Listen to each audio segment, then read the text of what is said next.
Ya, kembali saya memperbincangkan dengan Bang Saur. Bang Saur, kalau Anda melihat begitu ya, dalam gempa dan tsunami yang terjadi di Sulawesi Tengah, akhirnya pemerintah Indonesia membuka diri terhadap bantuan dari negara asing, tidak seperti apa yang terjadi di Lombok begitu ya. Mungkin ini kasus yang berbeda, Anda mungkin bisa menjabarkan perbedaan sikap juga pemerintah Indonesia menyikapi dua bencana yang terjadi ini. Ya, di Lombok itu gempa bumi, tapi tidak disertai dengan tsunami.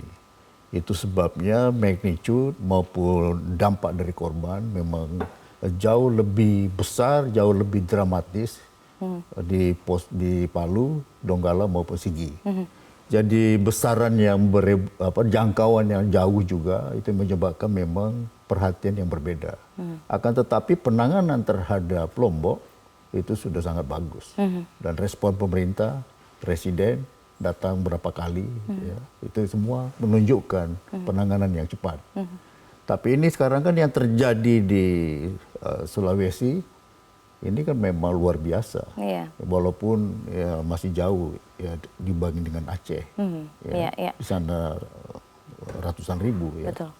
Oke, seberapa signifikan sebenarnya Anda melihat ketika bantuan asing ini masuk untuk mempercepat misalnya upaya dari evakuasi dan search rescue begitu, kemudian juga bantuan logistik misalnya?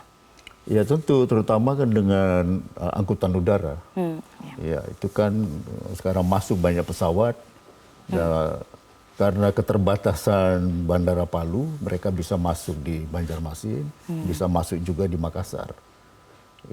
Dan kalau sudah ada pesawat, tentu itu membawa juga muatan yang diperlukan. Ya, mobilitas untuk pasien juga itu lebih mudah ya, begitu ya? Iya.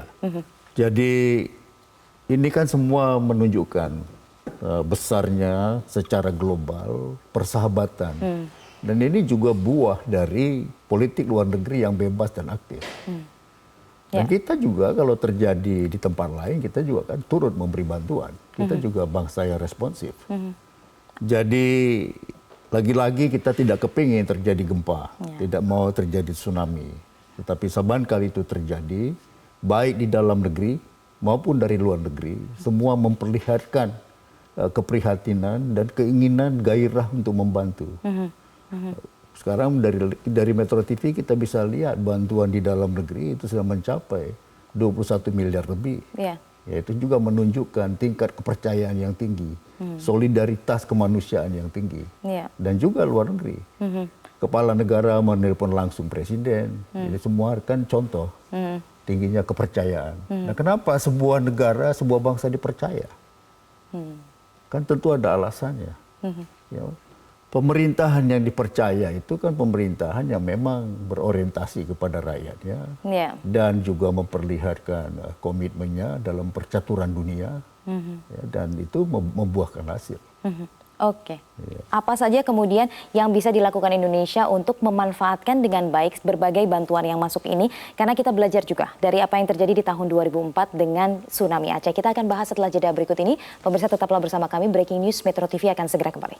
Ya, Singapura ini adalah salah satunya, begitu Bang Saur ya. Tapi ada juga banyak negara lain dan juga organisasi kemasyarakatan yang membantu juga ya. Ya, jadi kalau pesawat itu Hercules C-130, itu Singapura, Malaysia, India, Korea Selatan, Amerika Serikat. Ya, jadi ini pesawat sudah masuk Balikpapan, masuk Makassar karena keterbatasan di Palu. Jadi ya negara terdekat seperti Singapura, Malaysia ya sudah lebih dulu masuk. Ya. Kalau Anda melihat ini adalah memang negara-negara yang juga seringkali bersinggungan dengan Indonesia begitu ya, baik dalam hal ekonomi, politik juga, dan ini adalah satu yang memang mereka tergerak begitu untuk membantu kemanusiaan ini langsung segera kepada pemerintah Indonesia. Ya, memang ini kan persahabatan yang dalam.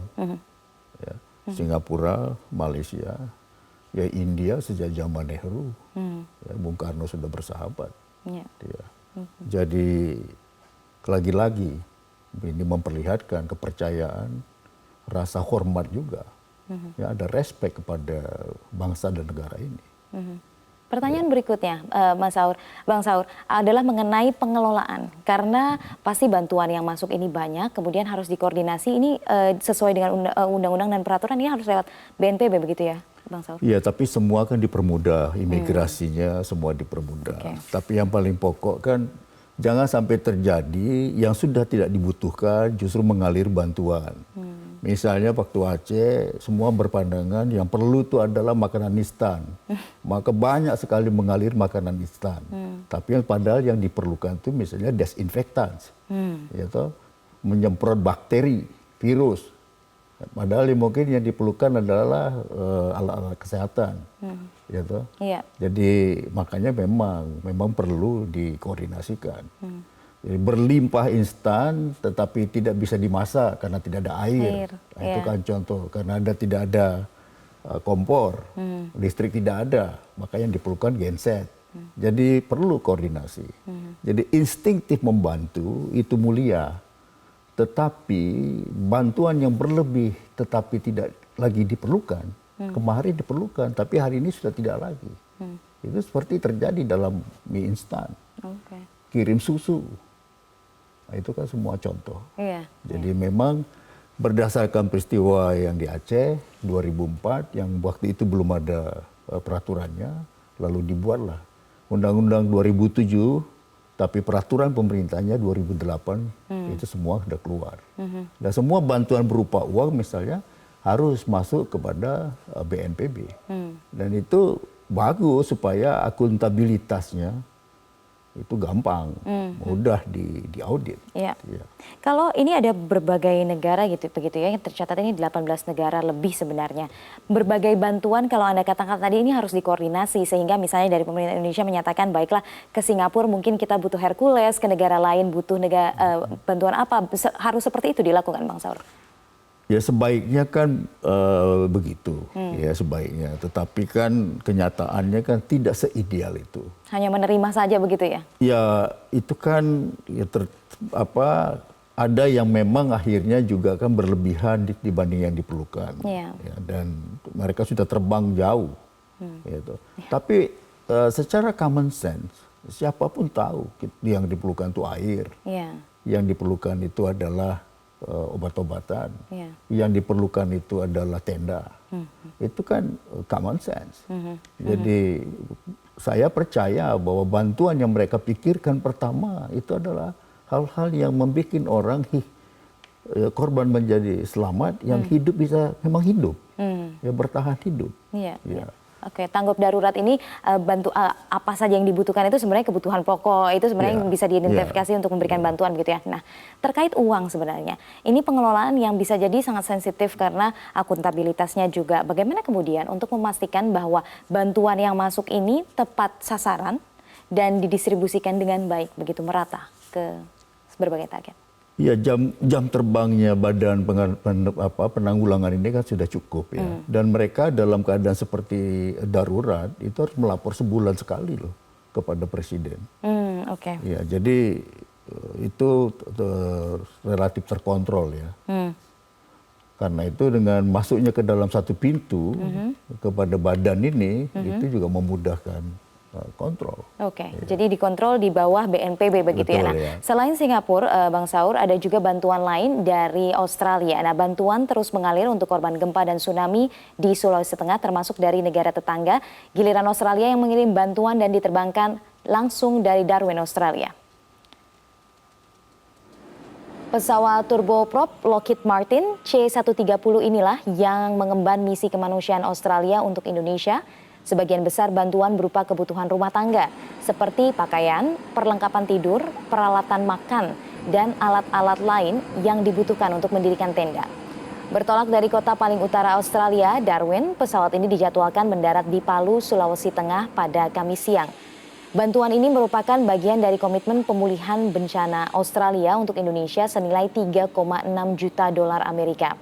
Termasuk lebih dari 50 tenaga medis asal Australia yang telah tiba pada hari Rabu untuk membantu penanganan pasien.